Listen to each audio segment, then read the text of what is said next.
My name is Don Pidd. I'm a director with the San Benito County Historical Society and the caretaker of the San Benito County Historical Park.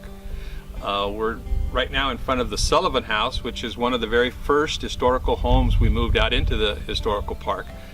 The Sullivan House was scheduled to be burned down to make room for a little mini mall in the mid-70s, but was saved by the San Benito County Historical Society.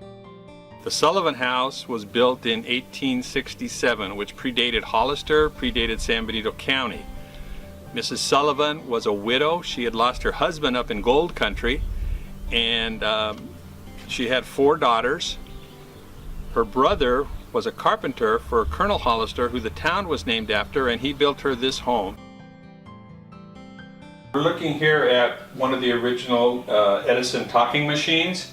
Originally, what we call phonographs were actually called talking machines, and they used cylinder discs, wax discs, like this one here. The main purpose of the records that they were developing was to really record voices, record speeches, record things that we take for granted today on television, radio, internet, etc. But that when these first came out, people wouldn't have access to any speech or anything like that. So they would record them and then ship them across the country, and people could listen to them maybe a month or 2 later. Hello, I'm Delbert Doty, President of the San Benito County Historical Society of 2016, and I've been associated with this historical park and equipment for the last 15 years.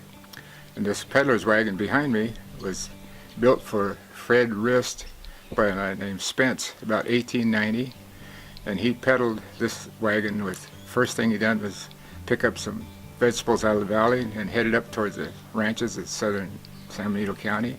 Traded for everything from horse hides to horses. He's had sodas and stuff like that to start with, but it didn't last long because he had no ice chest to keep it in. And he peddled this for 33 years. That's where he made his living. Hey, welcome to the San Benito County Hollister Firehouse, one of the 3 original firehouses in the city of Hollister. Okay, this grinding wheel was used by lots of ranchers and farmers. They sharpened every piece of tool, and firemen might have used it to sharpen their axes and things like this. And you have to remember that when this firehouse was built, there were no professional firemen, that it was all volunteer department. So if there was a fire, someone would ring a bell at the firehouse, everyone would come running, grab the hose cart, and head off to the fire. So most of those would have been merchants or outlying orchardists or farmers. We found the original minutes when they formed the fire department, and it was very precise who was going to do what. Everyone was in charge. And then they got down to location of firehouses. And all it says is, wherever the fires are. Here we have a display of 3 fire extinguishers, and if you had a fire in your fireplace or someplace, it has a spring-loaded ampule pierce the ampule, and then the container of this fluid would come out and take the oxygen away from the fire. Or you could take the ball out and just throw it at the fire and break it, and that way the oxygen, it's a carbon tetrachloride usually there, and that takes away the oxygen and puts fire out.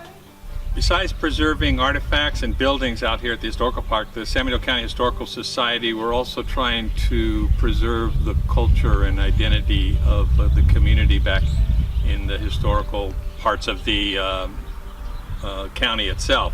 And one of the things that we're doing is trying to create a little town square here, which includes this flag ceremonial fire burn pit. This was built by an Eagle Scout for the park here. He built the fire pit and the flagpole. The purpose of the fire retirement pit is to burn American flags, which I'm sure most of you think is something you're not supposed to do, but actually that is the way you retire an American flag, is you do it in a ceremony in a burn pit. And the only two agencies are supposedly permitted by the U.S. to burn flags, and that's the Boy Scouts of America and the U.S. Army.